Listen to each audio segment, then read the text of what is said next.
মোহনবাগান কি ইস্টবেঙ্গলের ঘর ভাঙছে? মোহনবাগানের নতুন প্লেয়ার আসা নিয়ে বেশ কিছু আপডেট উঠে আসছে, দরকারি বিষয়, অবশ্যই কোনো প্লেয়ারদের নাম নয়, কিছু অন্য বিষয় উঠে আসছে। এবং ফিফা ওয়ার্ল্ড কাপ নিয়ে আপনাদের বারবার যে কোয়ারিটা ছিল যে ফিফা ওয়ার্ল্ড কাপের কী আপডেট হলো, কোথায় দেখতে পাবো, কীভাবে দেখতে পাবো, সেটা নিয়ে আলোচনা করবো আজকের এই ভিডিওতে। প্রথমে বলি, বিভিন্ন সোশ্যাল মিডিয়ায় আপনারা বিভিন্ন জিনিস দেখতে পাবেন। বিভিন্ন ইস্টবেঙ্গলের বিদেশি প্লেয়ারের নাম মোহনবাগানের সঙ্গে যুক্ত হতে দেখতে পাবেন। এ আসছে, ও আসছে, নামগুলো আমি আর বললাম না, আপনারা নিশ্চয়ই শুনেছেন। তবে এই বিষয়টা নিয়ে যতটুকু খবর আমি পেয়েছি আমার চেনা সোর্স থেকে, সেটা হচ্ছে মোহনবাগান মোটেই ইস্টবেঙ্গলের ঘর ভাঙছে না। বিষয়টা আপনাদের ক্লিয়ার করে বলি, যখন কোনো টিম চ্যাম্পিয়ন হয় তখন তাদের প্লেয়ারদের ভ্যালু অটোমেটিক্যালি বেড়ে যায়, এবং ইস্টবেঙ্গলে যে প্লেয়াররা রয়েছে তারা এবার চ্যাম্পিয়ন হওয়ার ফলে তাদের ভ্যালুও প্রচণ্ড বেড়ে গেছে। এবার এজেন্টদের ব্যাপারটা আপনাদের বলি, এজেন্টরা প্লেয়ারদের স্যালারির একটা অংশ কমিশন হিসেবে পায়। যত টাকা চুক্তি হয় সব কিছু মিলিয়ে একটা টাকা তারা কমিশন হিসেবে পায়। মেনলি বলতে পারেন এটা ফিনান্সিয়াল তাদের লাভ হয় যখন প্লেয়ার বেশি দামে কোনো টিমে যায় বা বেশি দাম দিয়ে কোনো টিম তাকে কেনে। তো কোনো টিম চ্যাম্পিয়ন হওয়ার পরে সুযোগটা অনেক বেড়ে যায়, কারণ ইস্টবেঙ্গলে যে প্লেয়াররা রয়েছে তারা ইস্টবেঙ্গলের সাথে চুক্তিবদ্ধ।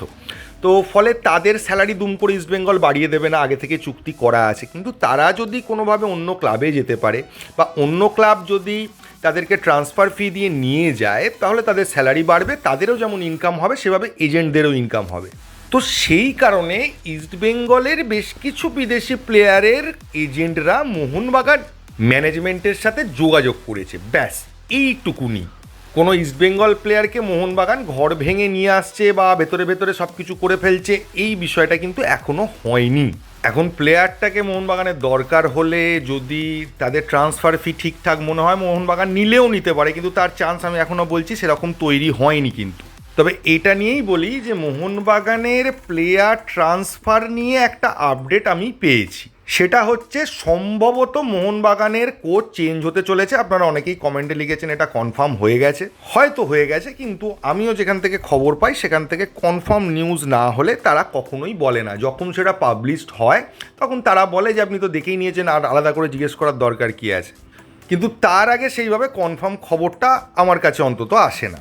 তো লোবেরা যদি পরিবর্তিত হয় বা লোবেরার বদলে যদি নতুন কোচ আসে, তাহলে তার কি রিকোয়ারমেন্ট আছে এবং সে কি ধরনের প্লেয়ার চায়, কোন প্লেয়ার চায় নয়। কারণ আপনারা জানেন বিষয়টা যে আমাদের কাছে ক্লিয়ার হয়ে গেছে যে টিমটা মোহনবাগান ম্যানেজমেন্ট করে, কোচ শুধু তার রিকোয়ারমেন্টটা বলে যে কোন পজিশানে তার কীরকম প্লেয়ার চাই। তো নতুন কোচ যতক্ষণ না আপনি অফিসিয়াল কনফার্মেশন পাচ্ছেন যে নতুন কোচ আসছে, তো তার আগে পর্যন্ত কিন্তু প্লেয়ার কাকে কে আসতে পারে, কাকে কাকে নেওয়া হচ্ছে সে সম্পর্কে ডিটেলস জানা যাবে না, বা যেই খবরগুলো বেরোচ্ছে সেগুলো বলতে পারেন ম্যাক্সিমামই রিউমার।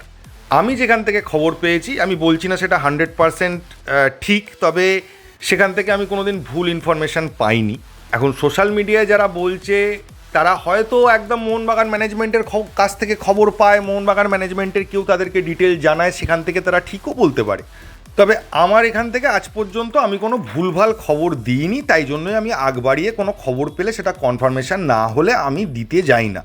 ফলে মোদ্দা কথা হচ্ছে মোহনবাগানের কোচ পরিবর্তন হতে চলেছে, এরমই সম্ভাবনা সব থেকে বেশি। এবং মোহনবাগানের কোচ পরিবর্তিত হলে সেই কোচ যেটা বলবেন, যেরকম প্লেয়ার চাইবেন, সেই অনুযায়ী মোহনবাগানের নতুন সিজনের টিম হবে। কেউ বলছে আলাদিন আজারে আসবে, কেউ বলছে মিগুয়েল আসবে। তো এই খবরগুলোর সত্যতা কিন্তু সেইভাবে ক্লিয়ার হয়নি, বা বলতে পারেন কোনো রিলায়েবল সোর্স থেকে কনফার্ম করা হয়নি।